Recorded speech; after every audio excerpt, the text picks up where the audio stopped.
The critical issue is as our salmon, BC's and Canada's salmon and steelhead populations are continue to decline, continue to come into pressure.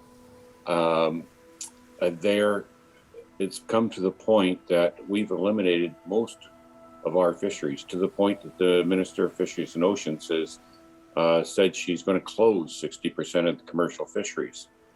Meanwhile, we have this other fishery north of us in Alaska that continues unabated.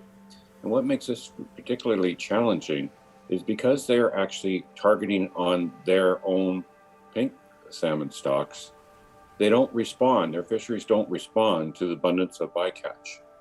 So that the harvest rates stay very high relative to the status of the bycatch they're catching. And we must remember that many of these British Columbian salmon populations are depressed, threatened, and even are going to be classified as endangered.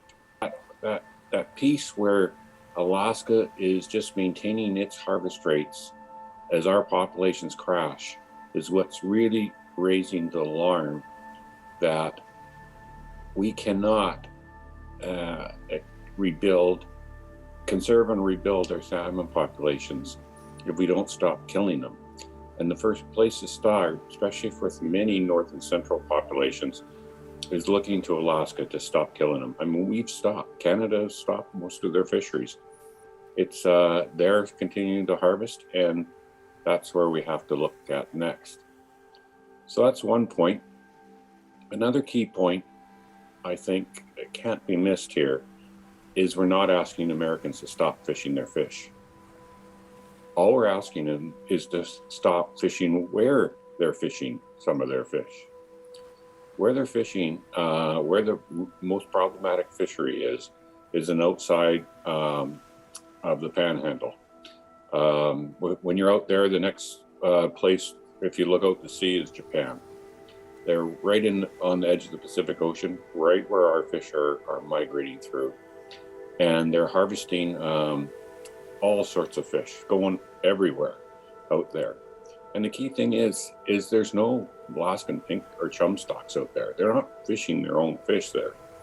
Those pink stocks that they're fishing there, their own pink stocks, are actually migrating to the inside portions of the Panhandle, around Ketchikan, Craig, places like that. So, and that's where 75% of the fleet already fishes. So all we're asking is to move 25% or 25% of the fleet where they're fishing now on the outside into the inside. We do that, eliminate the fishery, and we substantially reduce the problem of interception of Canadian fish.